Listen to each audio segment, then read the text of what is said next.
I saw that fire in their eyes as they started to figure out how to do the things we were teaching them. That empowerment through them. You could literally see that confidence and the burning in their eyes from I can't do this to oh crap, I'm scared to oh wait, maybe I can, to actually doing it.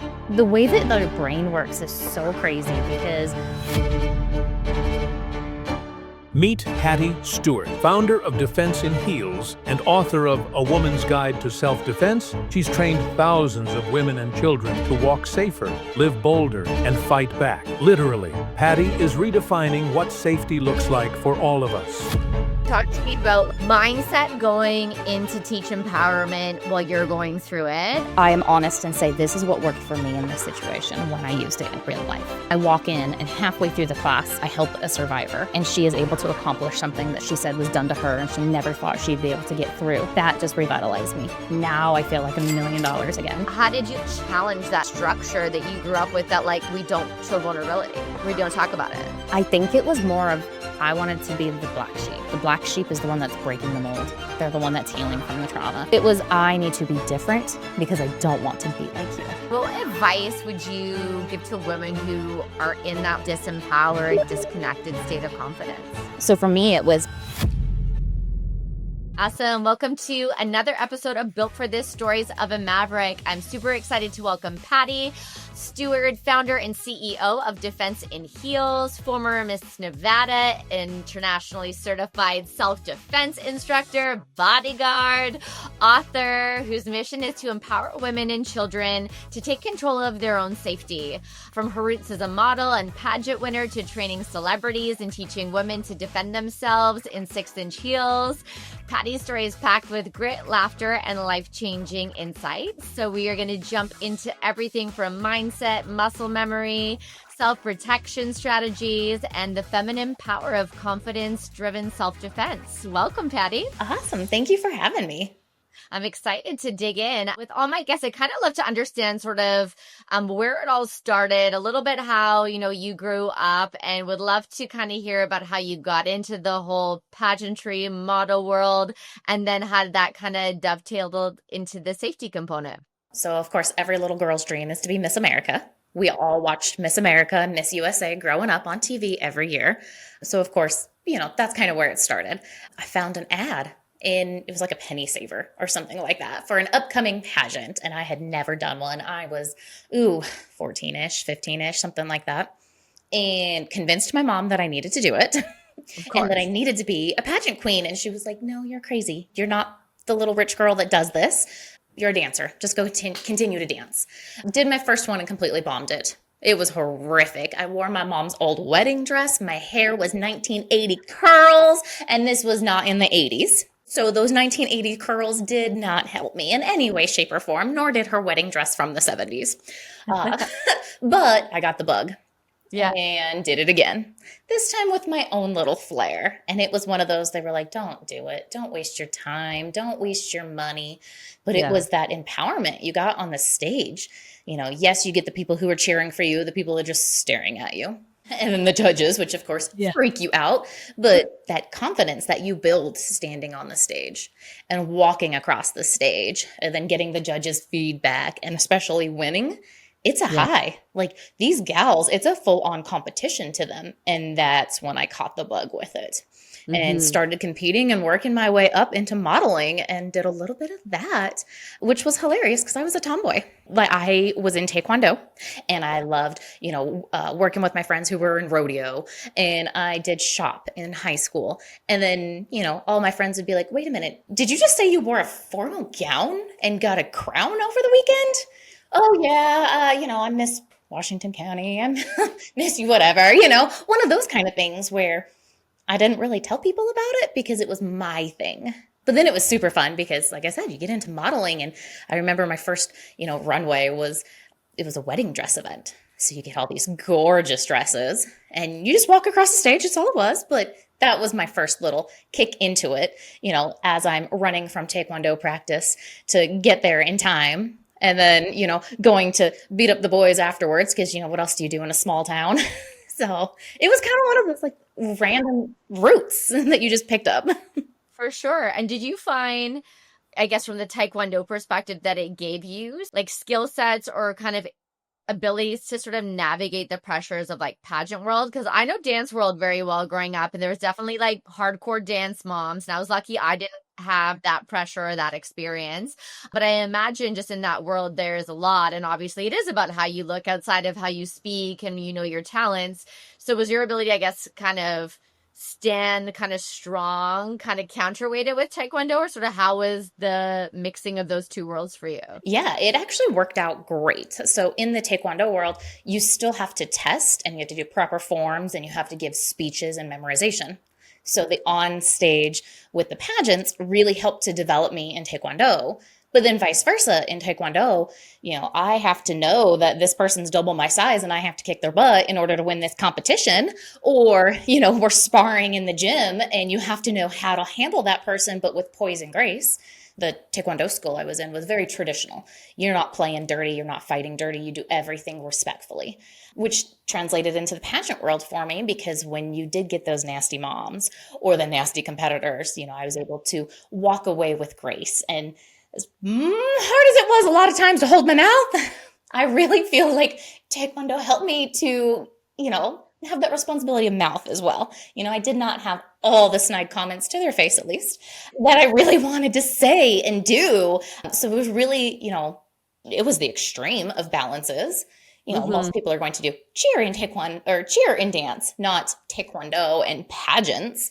But I think it kind of gave me that well-rounded everything going on, because it's an extreme that I was able to handle both very well. Yeah.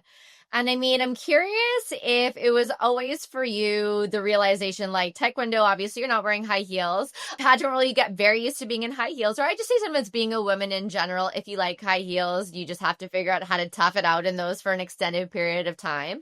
But where did kind of, was it always, I'm going to ride the pageant wave until I kind of max out and see kind of what opportunities come my way from that? Always this underlying kind of passion to want to kind of create your own version of those two worlds kind of coming together? Yeah. So for me, of course, when I was young and dumb, it was, I'm going to ride the wave and I'm going to be the best of the best, because, you're young and dumb and have no life experiences. And as I matured is when I realized there needs to be more of a balance in this world. And it wasn't even like an extreme passion in the beginning. I love Taekwondo. I started because my brother started and I could not let them beat me up. That was literally why I started. And then, when they started doing competitions, I had to do competitions because they can't outbeat me, and then I was the dancer coming into it. So I had the flexibility and the gymnast aspect of it. So it started that way, and it wasn't a passion. It was, I had to beat up my brothers because they can't beat me up. And then it wasn't until my 20s, when I started working with police departments, that it turned into a passion. By that time, I was a statistic in a couple of different categories. Yeah. And I remember this one class specifically. I was teaching a women's self-defense class through a police department that I was working with at the time. And it was this type A aggressive male teaching. And I was just like the office assistant kind of person that was there as the female representative. And he shut me down. I am a type A female. I can talk to anybody. I can walk up to a stranger and become best friends. And he shut me down during the class. Just the aggressiveness of the way he was teaching, and you have to do it this way and you have to turn this way with no explanation. Just do it my way. And from me, it was, no, let me take over. Like once I came back to reality, because of course he shut me down and I'm like, if I shouldn't be here. And then, I had to get over my own FOMO there. And once I did, I took over the class and I saw these women who were completely defeated. And they were defeated before they came to the class. And then they were defeated because of the way he was teaching. And then I came in with that soft, feminine touch. And I knew everything he was teaching because I had taught with him before. And I was working on all my certifications back then. And I saw that fire in their eyes as they started to figure out how to do the things we were teaching them. And that empowerment through them. You could literally see that confidence and the burning in their eyes from, I can't do this, to, oh crap, I'm scared, to, oh, wait, maybe I can, to actually doing it. how you got into the police department to train that. I have a couple good friends as well who and I know you mentioned you were a statistic in a couple different ways, and I'm curious of how that tied in. One of the first, or I should say she was the second episode, she was, like quite violently raped, and she was saying in the 80s specifically that like the rape crisis line wasn't a good avenue for her at that time with the resources offered, and that when she went to her first self-defense class, that was the thing that changed everything from victimhood to like powerful and like, actually, like I was at the wrong place the wrong time. I'm not a victim in this. And Exactly. like, and everybody's sharing their story, but because she approached it with her own story, all the other women actually said what had happened to them and why they were there. And so I'm curious if you could kind of shed light of sort of, what you meant by the statistic, and if that allowed you to kind of get into the police force to, or work with them to help on that front, or how it's sort of all connected. Yeah. So I was raped as a teenager, and then I was in a domestic violence relationship. So those kind of two of the main stats there. But for me, I was actually an intern for the police department. I was studying crime analysis, and it was one of those, we need a female, come here. Yeah. So right place, right time. I was on that lieutenant's door every single day. I have an idea. I want to do this. Let me help with this. And it was, no, you're just an intern. You're just what, until I finally did that class with them. And then it was, oh, you actually know this information. You actually know how to teach it. Yeah, I told you I'd studied all of this, guys. Like, I'm not just some random chick off the street. Like, I actually know what I'm doing. But, it was kind of one of those, it just geared me into it. And then, like your friend, when she was talking about being the statistic and something happening to her, when you do open up to these women, because they're already in a vulnerable situation, they open up even more. And it does. You will find out in every single class women who have been victimized and have never reported it. Or like your friend in the 80s, reported it, and rape crisis didn't help back then, Yeah. Or a lot of people come up in the mindset, it goes under the rug. It's a family issue. You don't talk about it again, kind of a thing. Whereas now we have all the resources in town to help everybody. You just have to know where to find them. And that's a hard thing in every town because most of it's not common knowledge. Yeah. And did it solidify, like when those instances happened to you? I mean, I have, I think almost every female I know has been either a severely toxic relationship at one point or abusive in some way, shape, or form. And I think, how you get yourself out of that can be very subjective depending on where you come from, who you have around you, what you think is okay, what is not okay. And I'm curious because if you think of like pageant world and Taekwondo, and then these things happen to you, how did you kind of compartmentalize, those situations in a way where you were able to kind of move through them? Was it like you were close knit with your brothers and you felt like in your family really helped you through that? Or did you have to kind of forge your own path to sort of reconcile those things to lean into that side of sort of like self-defense and like police? It was definitely my own thing. To this day, I don't think my family knows what I went through. It's just one of those, you don't talk about it. If you try to mention it, they do it's under the rug thing. So for me, it was, like you said, forging my own path. I needed to take control of my own life, which was crazy because, here I am, Taekwondo. Anytime I did a competition, I would win. And then if I did pageants, I was getting pretty dang good at winning those too. Oh, an interview? I could blow you away in an interview. On stage, I got you. And then it was the go home and you're shutting down. You're completely nothing. You are, I had to refigure things out and find that new confidence in myself, which, like I said, is crazy because I had all the confidence, but it was all external, not internal. So I had to do that, therapy and working on myself. And I had the best psychology teacher in college. And he said, because this is right at the very brink of the really bad part of the domestic violence relationship. Yeah. And it was just a college class I had to take, and I loved it. It was abnormal psychology. And he explained— I'm already into it, yeah. Oh my gosh. I ended up minoring in it because I loved it so much. But he said men have 4 boxes in their brain. They have their food, they have their sex, they have their work, and they have their nothing. Which is why a man can say, I'm thinking about nothing. Because literally, that is how their brain is wired. Whereas women were more of that map that goes from A to B to C to G to F to L, all the way around, because we're thinking of 500 things at once. And so he said, during this process, you need to think of one little situation at a time. And if you can't handle it, You need to put it in a box until you can handle it. He's like, but don't let that box overflow because that'll be 10 times worse. But, you're in class right now. You need to focus on this class. Then you can go home and deal with something else later. And just the way that he explained the compartmentalization helped me so much in life and being able to get through that relationship and many other traumatic things in life. I can now compartmentalize. I always say to an unhealthy level, but I do go to therapy to work on it. So, that's my range. We're always evolving. It's never like we're just constantly evolving and getting better. Yeah. Exactly. There's no right way to handle anything in life. So, compartmentalizing it so that you can get through your situation so then you can unpack it with a therapist is like the best thing that anybody can do with any of these kinds of traumas or crime stats, or even just like divorces. Those are traumatic. Changing jobs, traumatic. Kids going through crazy stuff. That'll be traumatic for you. Having teenagers, that is traumatic. It's all of figuring it out on the inside and making sure that internally you can handle it. Yeah. And so I can see, the space that gets created, almost like intentionally and unintentionally at the same time through taking over said like Alpha Cop Self-Defense Course 101. And I can picture him very, very specifically. And I would be so curious to meet him to see if it lines up with what I actually imagine him to be. But you start to take this over and I assume, there's a lot of great feedback and you're getting a really great sense of purpose. So how did it kind of, click for you of like, oh, I have something here? It was kind of in that moment.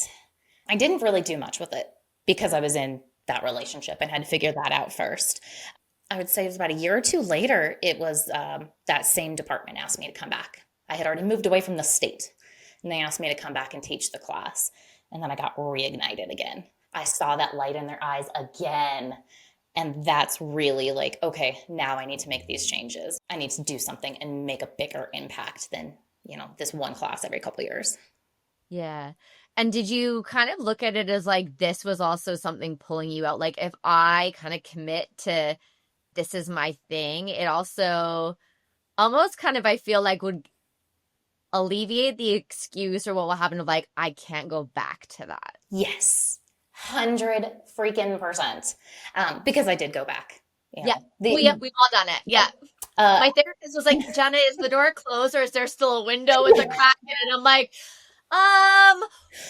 and I was like, she's like, there's not a wrong answer. You're not judged. I'm like, I think there might be a window. And she's like, that's okay. And like, let's talk about that window. And you're like, okay. Exactly.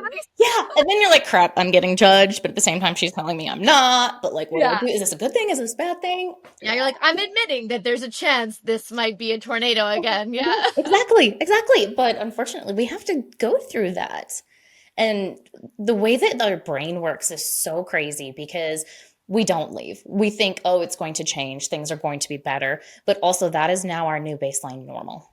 So that domestic violence wheel where it's the happy, the bad, the horrible, the happy, the bad, like that is how our brain gets wired that way. So then when we change it, our brain's like, no, this is not okay. Like that abuse was normal. That's okay. And yeah. So it's a process to leave that.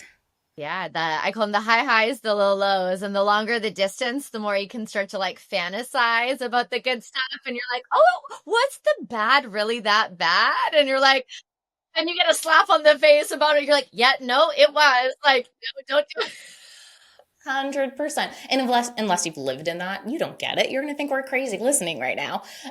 It's literally how it goes. And then those stats are horrible. It's, depending on where you get your stat from, it's either 7 or 12 times that you have to leave before you actually leave. And the new stats are horrible too, because they're saying you more often than not, you're leaving in a body bag.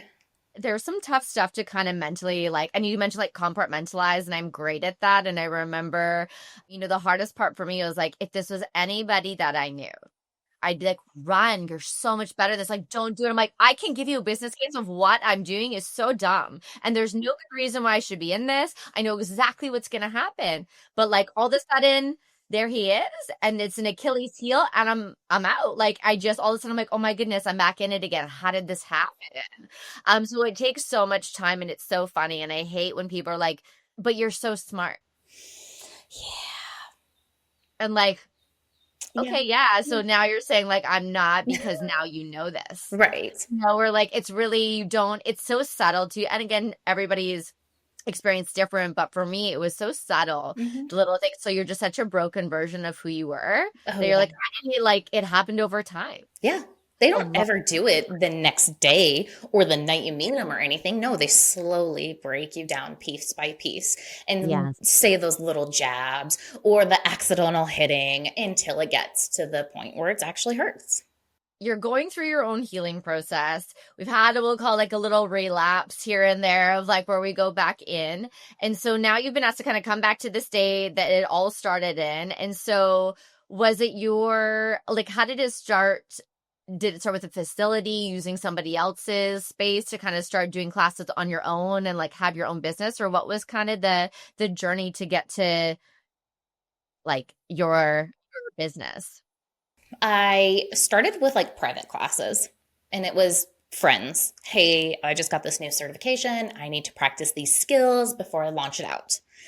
And so they helped me, build it up and build that confidence so that I was successful with it. And I started networking like crazy, which is a massive thing if you do it properly. And then I started teaching out of women's only gyms. So I would do like joint gyms from time to time, but really that woman's only gym makes a huge difference because you are truly reaching those vulnerable women who won't even go to a normal gym to work out. But now, I want to take a self-defense class and it's guaranteed that there will be no men there at all in any way, shape, or form. Yes. And so that was my big thing in like how I was able to kind of develop it. And I still do that to this day. I teach out of a women's only gym and that's where all my classes are, other than the private classes that we still do, of course. And then how does, talk to me about like mindset going into teach empowerment while you're going through it. I think sometimes it's compartmentalization, but sometimes it is like my guess therapeutic of like speaking things to an existent to like the literal training in here. So like you said, a lot of compartmentalization, but I'm also real with my students. I don't say, I'm the only one that can do this, or this is the only way things can be done, because there's 1,000 different ways to do every self-defense move. Yep. I am honest and say, this is what worked for me in this situation when I used it in real life. These are the statistically proven ones that actually work. And hey, this might not feel comfortable. One of the examples I use all the time, we practice chokes a lot. My neck touched. Do not touch my neck in any way, shape, or form. I have my own history on that. Brutally honest with these ladies. And I tell them ahead of time too, like, if you don't ever want to do anything, just leave. My ask of you is that you take pictures for me because I'm horrible at taking pictures during my classes. Lighten the mood, but also where's their out. So for me, it was, I'm going to be vulnerable with you. I'm going to tell you what's going on. Now they don't know all the grooming details because that's not my therapy, it's theirs. But I will, and I still to this day tell them, what I have been through and how I know it works. But also, if you feel like you need to talk about this more, let me know.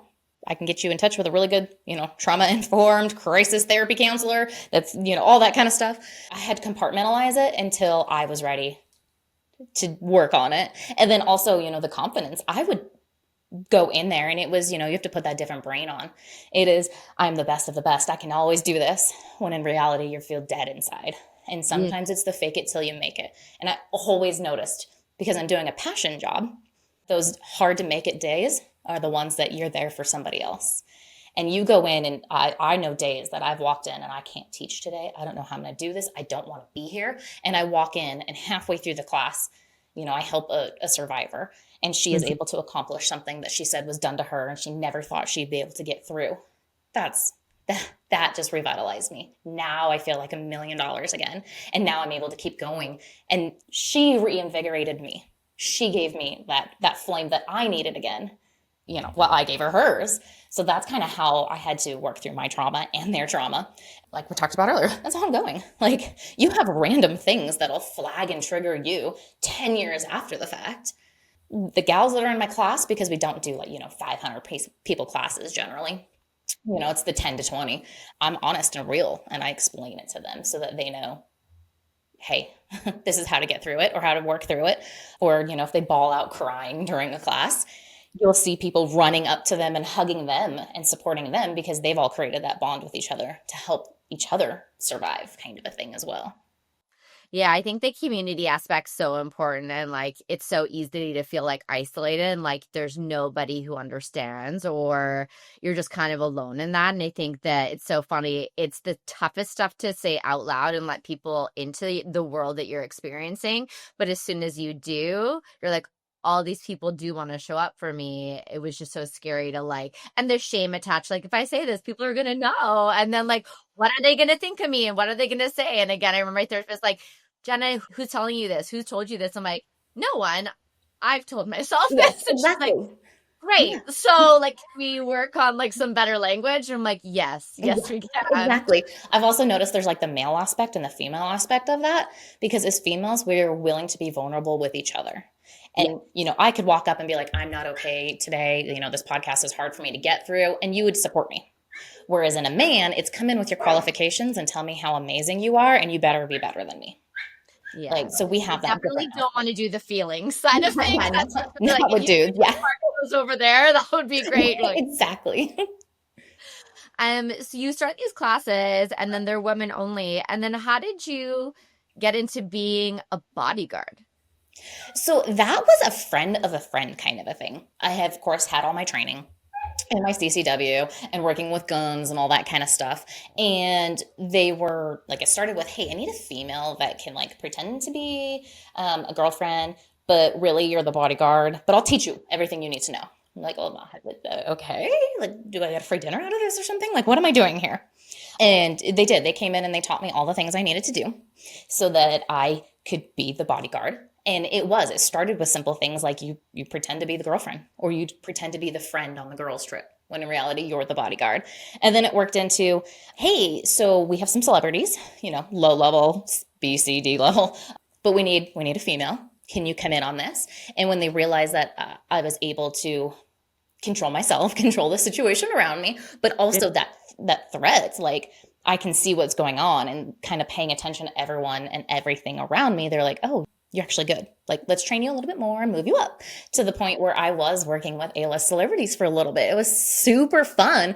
And, you know, just being that girl that stands behind, or, you know, occasionally walking side by side with them, or, you know, it turned into a fun thing. And just one of those, like, I'm making a difference, not as much as the classes, but, you know, I'm here to protect and serve. And I was able to. So it was awesome. Any point did you ever think about, like, I want to become a police officer or go that route? I did. So my kid's dad was a police officer, and I actually want to be a lawyer.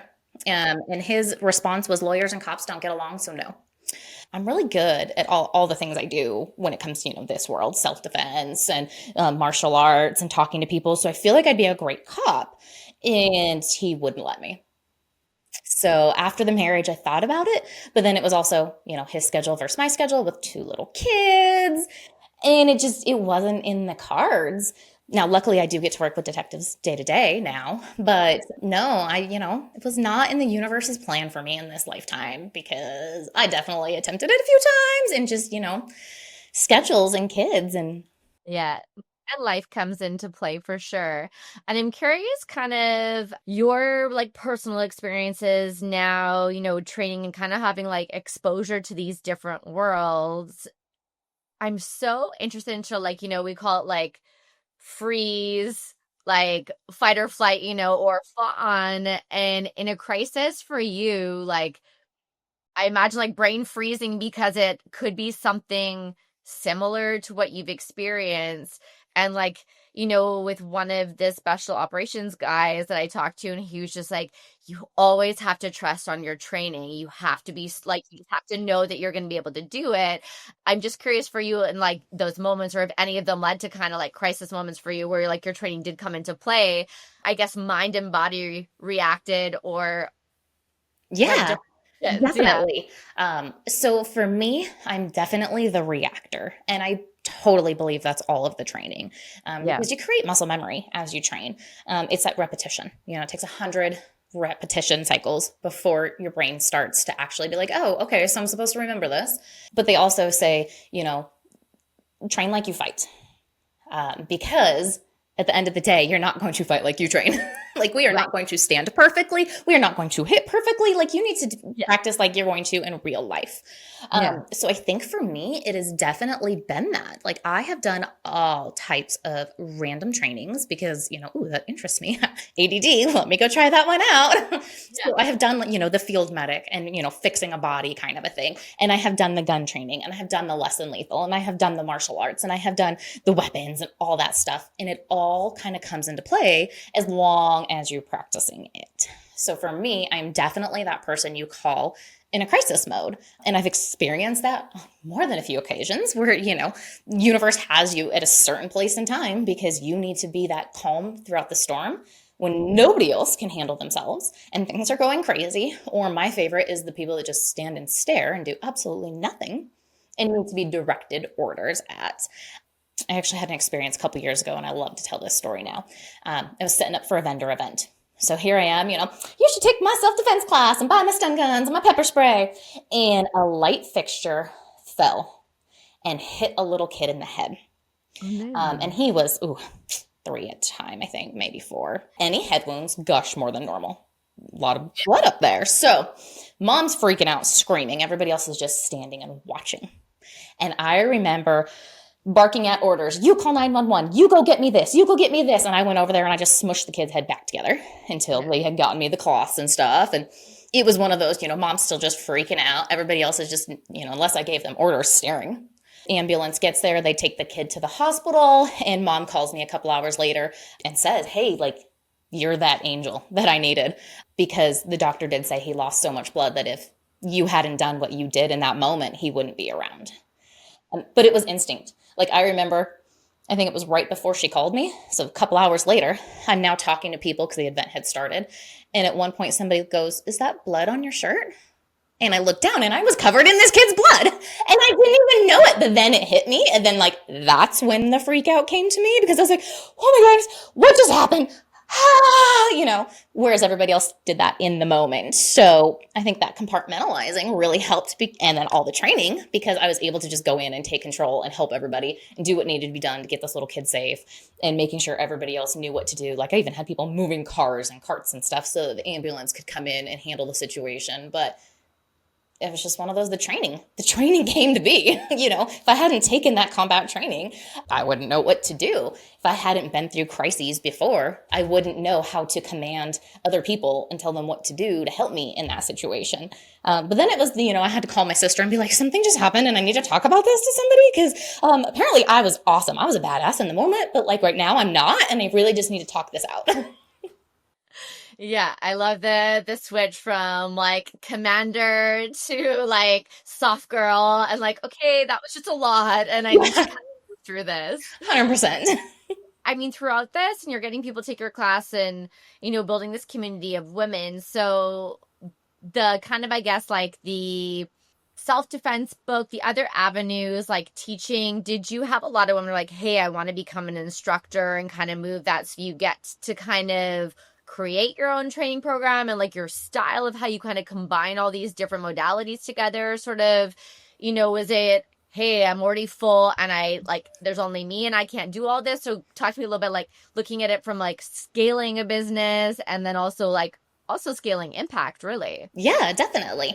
So I've had little teenagers or pageant gals that have wanted to teach alongside me, to kind of build themselves out, but also their platform and making a difference. And without being fully immersed, they just kind of want to dip their toe. So I've definitely done that and guided those gals into learning how to instruct and how to teach. And I always tell people, don't go get all the certifications I got. If there is a woman self-defense certification in the world, I have taken it. So I have a lot of credit card debt. So don't do that. You need to find your specific little niche and ride that wave. Go with it and find out what works for you with it, which is why I kind of did the book route, because I have lots of gals that are I don't want to take the class, or I'm not ready for the class, but I would like to read about it. So here's the book, and then I can educate you. But at the end of the day, you still have to take the class. So come to Vegas, or I do book across the country, so come to one of those. And then I do have little mini instructors around the country too that have taken a little bit of training with me. But I also tell them, I'm really good at what I do, but I know that there's other people in different fields who are amazing as well. So definitely like go take their training if you kind of like their style more, or if you like my style more, I'll kind of do that. And that's how I started to just scale like little instructors and then different methods of marketing too, which also got me into, hey, I need to figure out how to automate everything as well, because I can't talk to everybody. I can't do everything. I have a 9 to 5 on top of this. Like, this is my passion project. So I need to be able to scale it digitally and with other people. So I started to learn, different automation softwares and what I can do to actually build the business without having to have, myself touching every part of it. So if you have like a funnel system, totally use it. That helps big time. And automation systems. So like right now I'm using Go High Level, which will automate my responses. It'll automate my funnels. It automates my emails. It automatically sends all those reminder emails when somebody takes a class, because I am the queen of forgetting to send emails. So if it can automatically do it for me based off of its own timeline that I pre-program, that has helped me to grow exponentially, because I can't touch every single thing. Like, I am a recovering control freak. And so I am learning that I don't have to have 100% control of everything, because I can program it and processes like that. That definitely scales it massively, because then you can take it to a completely different level with, just programming a few different things. For sure. And I think that's such an important point of like looking at like, hey, these systems need to be in place, because in order for you to focus on what you really love to do, that piece kind of just needs to go. And so alleviate all of that. Like, okay, I know I have to show up and these sound like these are all the courses, but everybody signing up can get reminders and I don't have to be the one of like all the other. Yes. And to keep, I think, the passion for something going. I find a lot of people, passion projects that turn into their full businesses that make them quit their day job. It's like, oh, okay, well, something has to give eventually, or it has to be able to kind of go on with you in absence of that time there. And so for you, as a recovering control freak, balancing a passion project, a full-time job, being a mom, looking at, ways for you to continue to be able to give the gift that you have through all your experiences. How do you balance, or what's your advice to kind of do all the things? So the automation, for sure. If you have not gotten on that, go make friends with ChatGPT, because it will help you. It'll tell you what to do step by step. But automation is a big thing to get back your life, because like you were saying, like the passion is my classes, but if I'm doing all the mundane tasks, I don't like it anymore. And then I stop doing my passion. So you have to do that. But then it's also, is this your passion? So is it that you're doing this because you like it and it's fun, or are you doing this because you need to make that difference? Because if it just makes you money, then you won't go on the hard days. And on those hard days, like that one gal I was telling you about when I really just didn't want to be there, if it's not truly your passion, give it up. There's other things out there. There are thousands of hobbies and things you can do out there. But if it's not your true passion, it's okay to walk away, which is so hard to do once you've built something, is to walk away from it. But sometimes at the end of the day, your sanity and your idea of work-life balance is more important than the thing that you've built. And what's cool now is you can also sell a lot of those things that you've built. So whatever you are, if it's to the point where I'm like, I don't think so anymore, get rid of it, close it, build something else, take that ridiculously long vacation and figure out what you actually want to do. Because if it's a passion, you'll keep going on the hard days. For sure. But if it's not, then you're just wasting your time and your sanity. And especially if you're working and have kids and all of that, you have no sanity to begin with. A little bit you have left, you need to be able to enjoy and not stress yourself out. So automation, and get rid of what doesn't fit you anymore. And it's okay to change and outgrow things. Like, that is so hard to deal with as an adult, but it's okay. Yeah, I'm a firm believer. I say all the time, I'm like, I have no idea what I want to be when I grow up. I'm like, right now, I love what I'm doing and I'm full with things that I love doing. I'm like, but it might change. I don't know what 10 years from now.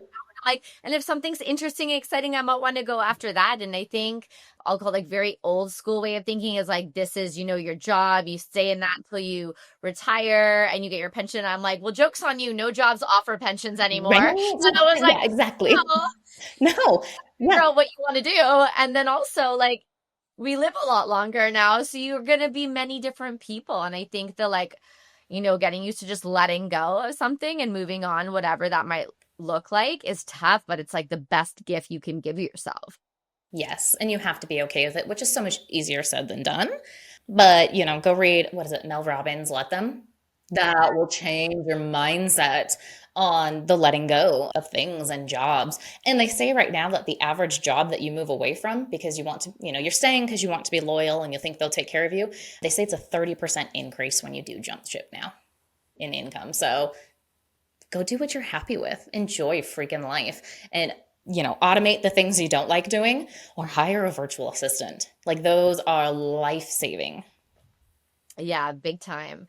And I'm kind of curious to kind of touch on, because what you do, and I think it's still, a challenge for people to shift their brain, that vulnerability is strength. And one of the things that was always sort of my goal in doing this podcast was to show that, because I think right now the world has such a deranged idea of what it means to be successful, or that there's some magical influencer rocket that is gonna like projectile you to like Kardashian level of success and money. And it's scary because people are looking at that as a really like, I think I can just take pictures or like video my life and I'm gonna make a lot of money. But when you meet a bunch of different people, and success is also super subjective, what is the story? And every single entrepreneur that I know that has achieved something meaningful has trauma. Yeah. Oh, yeah. And a lot of them don't talk about their story. And the kind of goal is to like, everybody needs to hear that everybody has these different stories and it's not this beautiful thing. So I'm curious kind of for you, given like you have a family dynamic that's like kind of don't ask, don't tell, like a little bit. How did you kind of challenge that, a structure that you grew up with that like we don't show vulnerability? Right. We don't talk about it. I think it was more of, I wanted to be the black sheep. Like everybody talks about, oh, the black sheep's so bad. The new thing that a lot of therapists and books and everything are saying right now is the black sheep is the one that's breaking the mold. They're the one that's healing from the trauma, and they're the one that's changing the family dynamic. And at first, I was pushed into that role, and then I embodied it. And I thrived in it probably a little too much because, then my ego kicked in. But it was, I need to be different because I don't want to be like you. I don't want to hide this. And then once I had children, I don't want this to happen to my children. I don't want my children to feel like they can't tell me these things. So then I also bring it into my classes. And it's, these are not necessarily comfortable topics to talk about. My classes start at the right position. And I always tell them, if you can accomplish this, you can accomplish anything. I mean, having somebody on top of you, even if it's your friend, is scary. It's showing that it's okay to be vulnerable. Because we definitely grew up in a dynamic where you have to be the best of the best. If you're not the best of the best, then you're a nobody, and then after our generation is when they came up with participation trophies, and now everybody is amazing. But, it's okay to fail. And what I always say is, you're not going to do it right the first time. You're not going to figure out anything right the first time because you're human. And if you do figure it out the first time and everything works out great for you, give me that magic pixie dust because we all need some of that in our life.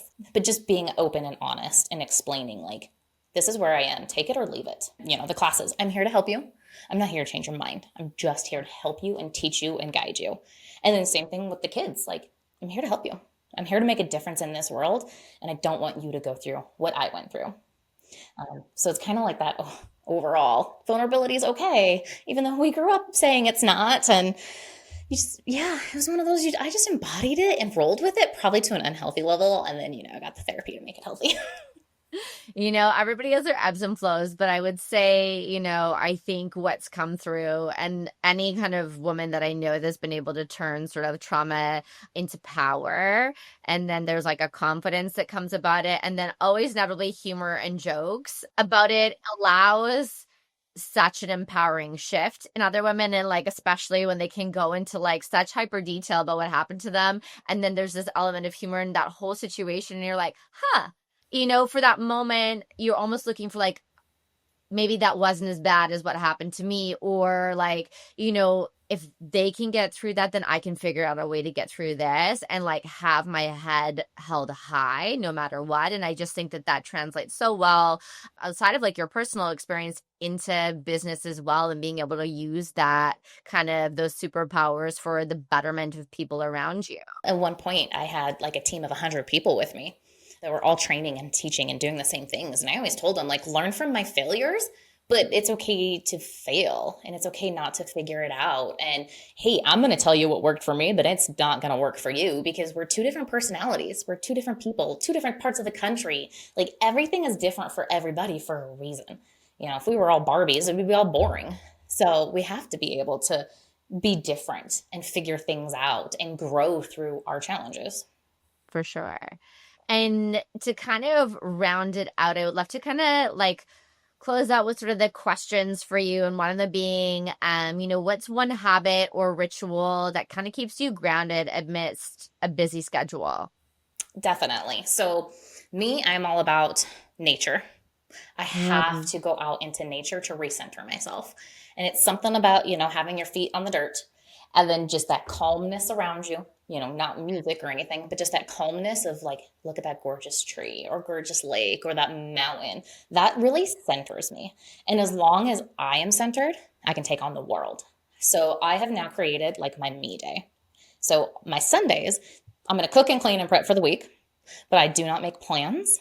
Yeah. Because I need to center myself and I need to be all that I can be throughout the week. So it's my me day. I'm going to go out into nature, generally alone, because I need to center myself. Now that might be like 10 minutes, but you have to stay centered and you have to stay grounded, but you have to figure out what that means for you.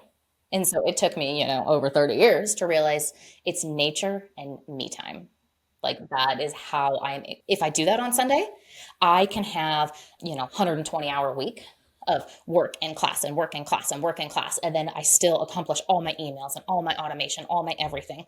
But if I don't have that day, I won't be able to do that throughout the week. I'm worthless. I'm lazy all week long. So you have to figure out what it is for centering for you. And then what's maybe an experience you can share that kind of shifted how you approach like safety or strength? That class that started it all, definitely. Because before that, I was, working with law enforcement and I was martial arts and there was no feminine aspect of it. But then I would also say, just figuring it out for you, because crime stats happen all the time. They are not going to change because you know what's going on, but they will change if you're paying attention to your surroundings. So you can stop, they say 90% of crimes just by paying attention to what's going on around you. So awareness and teaching awareness and making sure everybody understands awareness changed it for me. A lot of times I'll teach an awareness class before I'll teach a self-defense class because I want them to know that they can pay attention to what's going on around them and see things before they actually happen so that they can control but not control, what's going on. Yeah, it's a big difference. I remember we're in a nightclub and I was like, we have to move. And my friend's like, why do we have to move? Because they're about to fight and I'm not trying to get in the middle of it. And she's like, what are you talking about? How do you get? I'm like, well, look at his body language. I'm like, they're getting close. And I literally did a count. I'm like, in 5. And we're walking and like literally like behind it was like, poof. Yeah. And I'm like, she's like, I just want to make sure I'm like with you all the time. So I'm like, you have to pay attention to your surroundings. Gonna help you. Like you're not always gonna get out of it, right? But you'll be at least like a couple steps ahead or 100%. Like prepared for what's about to happen. Yes. Oh my goodness. Yes. And the gut instincts. So a woman's intuition is more than 90% accurate. Yeah. Guys is only like 30. But a woman's like, we know when something's about to happen. So if you listen to that, you walk away from those types of situations all the time. But you won't learn that unless you start, you hear it from somebody and then you start to practice it. Yeah. Or I find too, so often a lot of women like distrust what they already know. And they're like, no, that's not right. I'm like, no, it is. You don't have to explain it. I'll just be like, someone's like, I have to go. And they're like, why? I'm like, I just have to go. I just know I have to go. And like something, like weird things will happen after I leave. I'm like, yeah, I don't know. Just the vibes are off. Yeah. And people don't realize that until things like that happen enough where it opens their eyes. So I think, taking those awareness classes and paying attention to what's going on and listening to your freaking gut is a big, big deal. And what advice would you give to women who are in that like disempowered, disconnected state of confidence? So, of course, I'm going to say take a self-defense class. That is a Yeah. given. I don't care where. I don't care if it's a crappy one. For a self-defense class to look at, though? Yeah. So I love, of course, women taught. Yeah. Because we have a very different approach. We are not aggressive, mostly not aggressive. There are a couple females out there that I've seen that are super aggressive in the way they teach. So I always say, go with females first. Yeah. Now, I'm not 100% anti-man because there are good men out there. Majority of your instructors are type A aggressive males. But kind of get a vibe for them. Watch their social media. Pay attention to what's going on. And if you walk in and you're like, yeah, I don't like this person, bounce. It won't hurt their feelings. And if it does, then they need to do some work on themselves. But find something that works on the ground too. Because a lot of self-defense classes are, let me show you how to punch. Let me show you how, to hit a man. No, absolutely not. Not going to go well. No, not going to go well for you. You are going to get hurt so bad. So bad. Also, women's body versus a man's body, like they're built to punch and hit. We are not. It's also not what happens to you statistically. So find something on the ground, like jiu-jitsu kind of stuff. I love it when they mix them together. So like mine is Krav Maga, jiu-jitsu, and police defensive tactics. That's kind of what I've mixed together. There's a few other things in there, but those are the big things because I took, this piece from this and this piece from this and this piece from this. That would be the best of the best. If you can find something where they mix it all. But if you can't, find something where you feel comfortable. And even if you're learning how to punch, which please don't, but if it's that smidgen to get you that little bit of confidence to then go seek out the right person, then it did its job. Yeah. Didn't do its job to help protect you, but it did its job in confidence. Therapy. We all need therapy. But if you're lacking confidence, get you a coach that works on that. There's also online programs and YouTubes and stuff you can watch, but somebody holding you accountable, like a coach or a therapist, makes a world of difference when it comes to building your confidence. Or even a networking group.